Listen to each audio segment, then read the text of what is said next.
67살 순자는 평생을 아들 하나만 바라보며 살았습니다.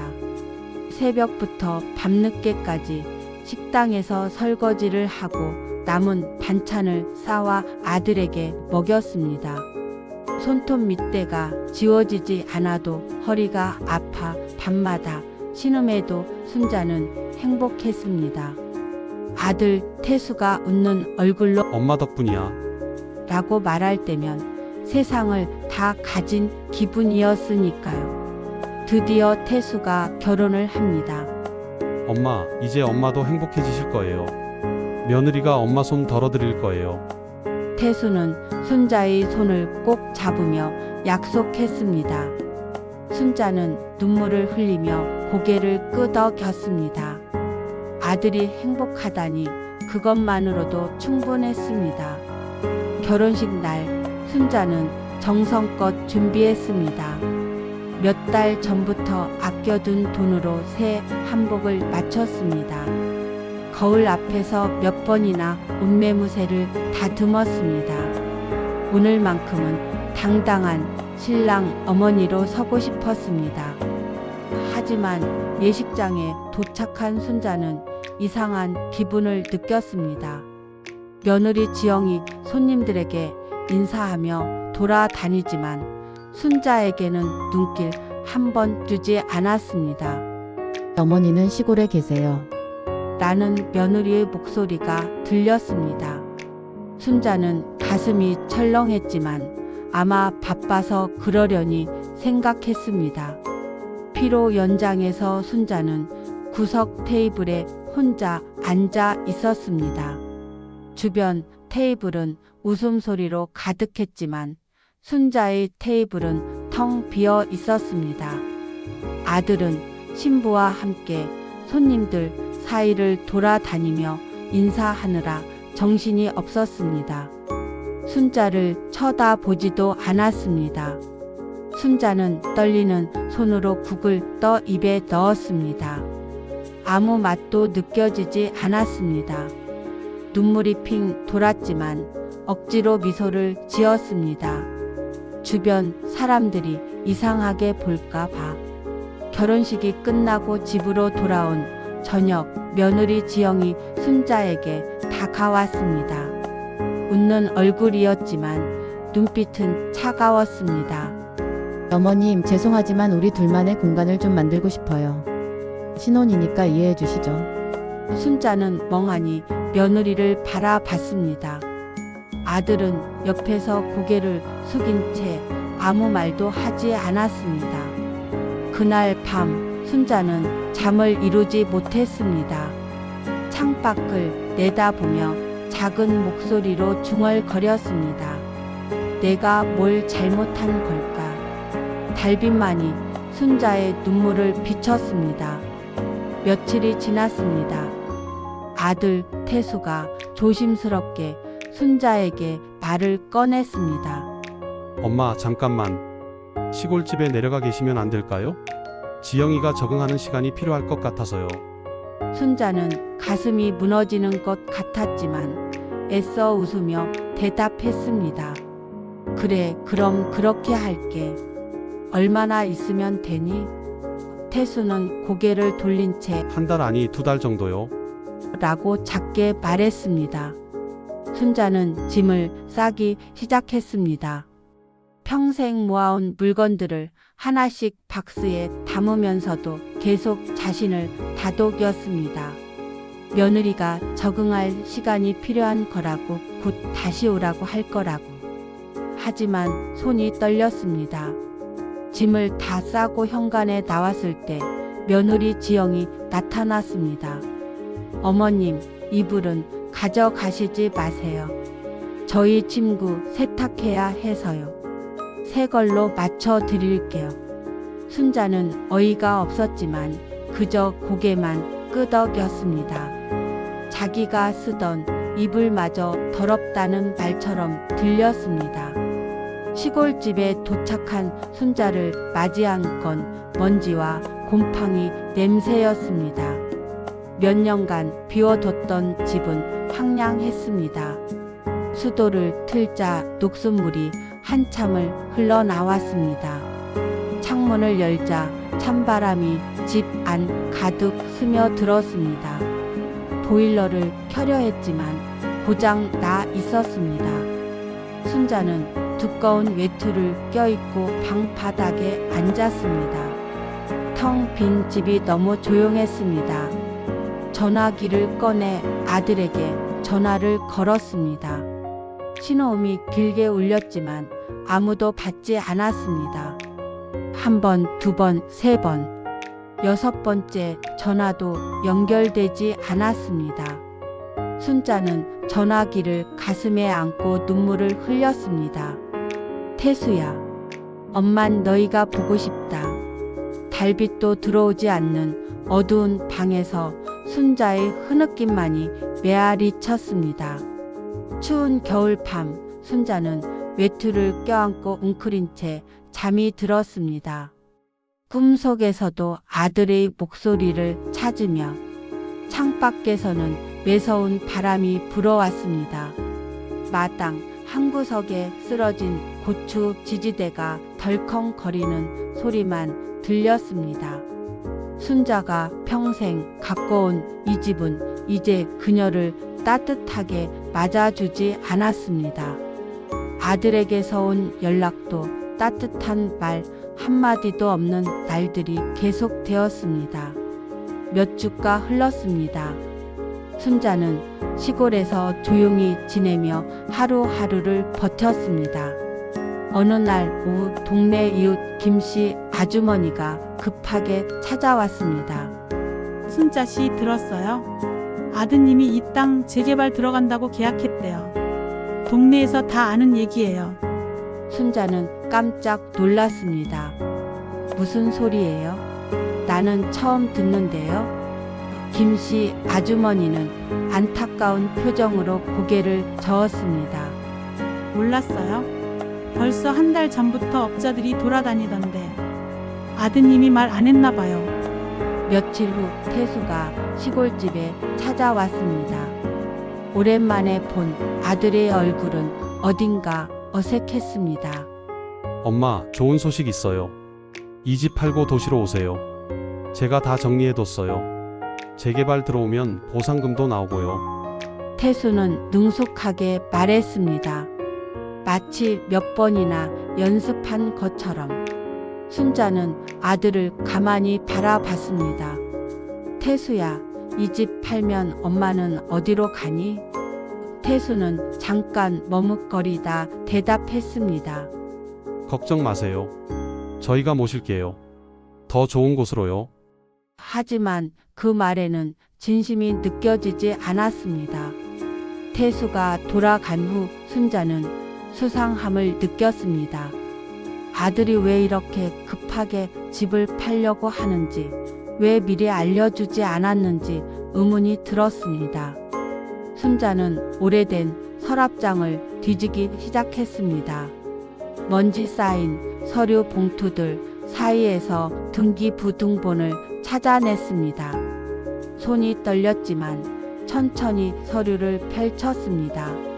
그리고 그곳에서 확인했습니다.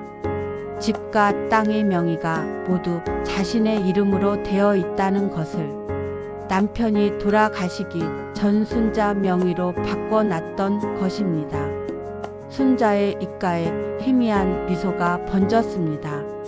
그래, 이 엄마가 바보로만 보였지? 순자는 서류를 조심스럽게 접어 안전한 곳에 숨겼습니다. 창밖을 내다보며 생각했습니다. 아들이 정말 자신을 위하는 건지 아니면 다른 이유가 있는 건지. 그날 밤 순자는 남편의 사진 앞에 앉았습니다. 여보, 당신이 미리 준비해준 덕분에 내가 정신을 차릴 수 있을 것 같죠. 사진 속 남편은 따뜻하게 웃고 있었습니다. 순자는 그 웃음을 보며 눈물을 닦았습니다. 이제 정신 차려야 할 때였습니다. 순자는 우연히 진실을 알게 됩니다. 어느 날 아침 약국에 약을 사러 갔다가 동네 카페에 들렀습니다. 창가 자리에 앉아 커피를 마시고 있는데 익숙한 목소리가 들렸습니다. 고개를 돌리자 아들 태수와 며느리 지영이 개발업자로 보이는 남자와 대화하고 있었습니다. 순자는 재빨리 신문으로 얼굴을 가렸습니다. 그 집 팔면 우리 새 아파트 계약 가능해요. 위치도 좋고 평수도 넓어서 완벽해요. 며느리 지영의 신난 목소리가 들렸습니다. 개발업자가 말했습니다. 그런데 명의가 어머님으로 되어 있다고 들었는데요. 동의를 받으셨나요? 태수가 난처한 듯 대답했습니다. 그게 엄마 명의라서 좀 문제예요. 방법을 찾아야 합니다.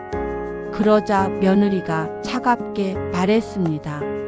그럼 그냥 도장만 받아내면 되잖아요. 어머님은 잘 모르시니까 적당히 서류 하나 내밀면 찍으실 거예요. 순자는 손에 들고 있던 커피잔이 떨리는 것을 느꼈습니다. 눈물이 핑 돌았지만 참았습니다.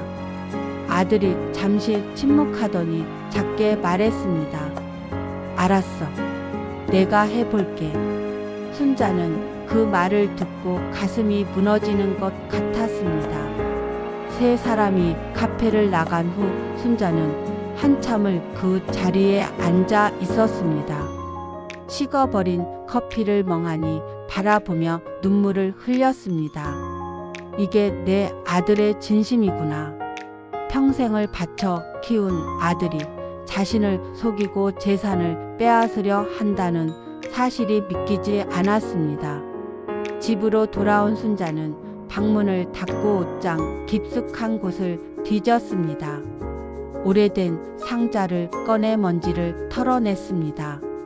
상자 안에는 남편이 담긴 비밀 통장이 들어 있었습니다. 남편이 돌아가시기 전 마지막으로 순자의 손을 잡고 말했습니다. 여보, 이건 당신만 아는 거요. 언젠가 힘들 때 쓰시오. 순자는 통장을 펼쳤습니다. 그 안에는 평생 모은 돈이 그대로 있었습니다. 남편이 조용히 모아둔 목돈이었습니다. 순자는 통장을 가슴에 안고 조용히 말했습니다. 이제 나도 준비해야겠네. 내가 몰랐던 내 카드가 있단다. 그날 밤 순자는 노트에 무언가를 적기 시작했습니다. 아들의 행동, 며느리의 말, 그리고 앞으로 해야 할 일들. 더 이상 당하고만 있을 순자가 아니었습니다. 이제 지켜야 할 건 자신의 삶이었습니다. 다음 날 아침 순자는 일찍 일어나 단정하게 옷을 차려 입었습니다. 거울을 보며 머리를 빗고 오랜만에 립스틱을 발랐습니다. 더 이상 구부정한 할머니가 아니라 당당한 한 사람의 모습이었습니다. 순자는 버스를 타고 도시로 향했습니다.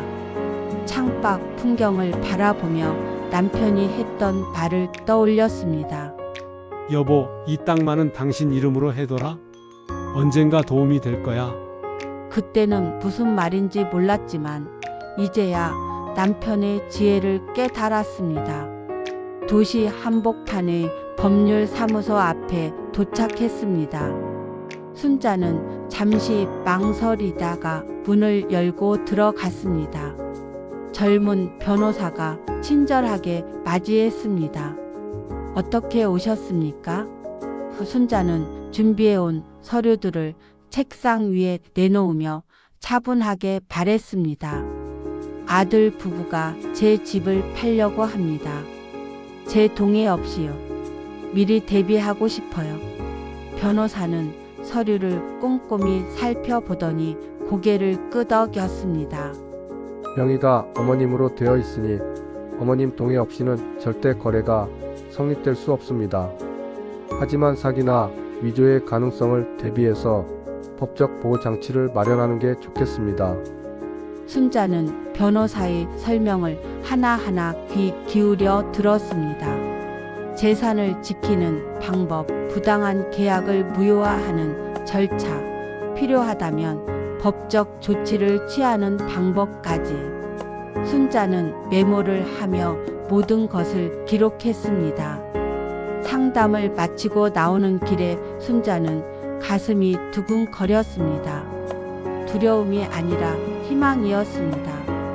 이제 무작정 당하기만 하는 어머니가 아니라 자신을 지킬 수 있는 사람이 되어 가고 있었습니다. 집으로 돌아와 순자는 남편의 사진 앞에 앉았습니다. 여보, 고마워요. 당신이 미리 준비해준 덕분에 이 늙은이가 정신을 차렸어요. 사진 속 남편의 미소가 더욱 따뜻해 보였습니다. 그날 저녁, 순자는 차분하게 저녁을 먹으며 생각했습니다. 아들이 어떤 방법으로 접근할지, 며느리가 어떤 말로 속이려 할지. 하지만 이제 순자는 준비되어 있었습니다. 더 이상 속지 않을 것입니다. 자신의 인생을, 자신의 재산을, 그리고 자신의 존엄을 지킬 것입니다. 며칠 후 예상대로 아들 태수가 찾아왔습니다. 손에는 서류 봉투를 들고 있었습니다. 엄마, 잠깐 시간 있으세요? 태수는 평소보다 더 다정한 목소리로 말했습니다. 순자는 속으로 쓴웃음을 지으며 대답했습니다. 그래, 들어오렴. 거실에 앉은 태수는 차를 한 모금 마신 후 서류 봉투를 꺼냈습니다. 엄마, 이거 보험 서류예요. 엄마 명의로 건강보험 하나 들려고요. 사인만 하시면 돼요. 태수는 자연스럽게 말했지만 순자는 그의 손이 미세하게 떨리는 것을 놓치지 않았습니다. 순자는 일부러 순진한 표정을 지으며 서류를 받아 들었습니다. 그래? 우리 아들이 효자네. 엄마 걱정해서 보험까지 들어주고. 순자는 천천히 서류를 펼쳤습니다. 돋보기를 쓰고 한 줄 한 줄 읽어 내려갔습니다. 서류 중간쯤에서 순자의 눈이 멈췄습니다. 거기에는 분명하게 쓰여 있었습니다. 부동산 소유권 이전 동의서. 순자는 내색하지 않고 계속 읽었습니다. 집과 땅을 아들 명의로 이전하고 모든 권리를 포기한다는 내용이었습니다. 태수야, 엄마 눈이 침침해서 잘 안 보이네. 이게 무슨 내용이니? 순자는 일부러 물었습니다. 태수는 당황한 기색을 숨기며 대답했습니다. 그냥 보험 수혜자 지정하는 거예요. 복잡한 거 아니에요. 순자는 서류를 천천히 내려놓았습니다. 그리고 아들을 똑바로 쳐다봤습니다. 태수는 순자의 눈빛을 피했습니다. 엄마, 왜 그러세요? 빨리 사인해 주세요. 시간이 없어요. 순자는 잠시 침묵했습니다.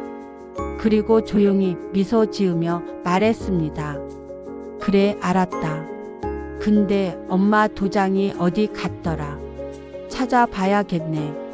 내일 찍어줄게. 태수는 초조한 표정으로 내일요? 라고 물었지만 순자는 단호하게 고개를 끄덕였습니다. 태수가 돌아간 후 순자는 서류를 책상 위에 펼쳐놓고 한참을 바라봤습니다. 눈물이 흘렀습니다. 아들이 정말로 자신을 속이려 했다는 사실이 너무 아팠습니다. 하지만 순자는 눈물을 닦으며 일어났습니다. 그래, 이게 내 진심이구나. 그럼 나도 보여줄게, 내 진심을. 순자는 서류를 사진으로 찍어 변호사에게 전송했습니다. 이제 전쟁이 시작되었습니다. 하지만 순자는 더 이상 두렵지 않았습니다. 다음 날 개발업자가 직접 순자를 찾아왔습니다. 정장을 단정하게 차려입은 중년 남성이었습니다. 안녕하세요, 어머님. 이 지역 재개발을 담당하는 김 대리입니다. 어머님이 이 땅의 실제 소유주시라고 들었습니다. 순자는 차분하게 남자를 맞이했습니다. 그렇습니다. 제 명의로 되어 있어요. 김 대리는 조심스럽게 말했습니다. 사실 아드님께서 계약 진행하고 계셨는데 명예 문제가 있어서 확인차 왔습니다. 계약은 반드시 소유주이신 어머님 동의가 필요합니다. 순자는 고개를 끄덕이며 미소 지었습니다. 그럼 제 조건으로 계약하면 되겠네요. 김 대리는 잠시 당황했지만 곧 고개를 끄덕였습니다. 물론입니다. 어머님 의견이 가장 중요합니다. 순자는 변호사와 미리 상의한 조건들을 하나씩 제시했습니다. 보상금, 금액, 지급 방식, 계약 조건까지. 김 대리는 놀란 표정으로 순자를 바라봤습니다. 어머님 이런 것들을 어떻게 아세요? 순자는 담담하게 대답했습니다. 나이 먹었다고 바보는 아니에요. 계약이 체결되고 보상금은 순자 명의 계좌로 들어오기로 했습니다.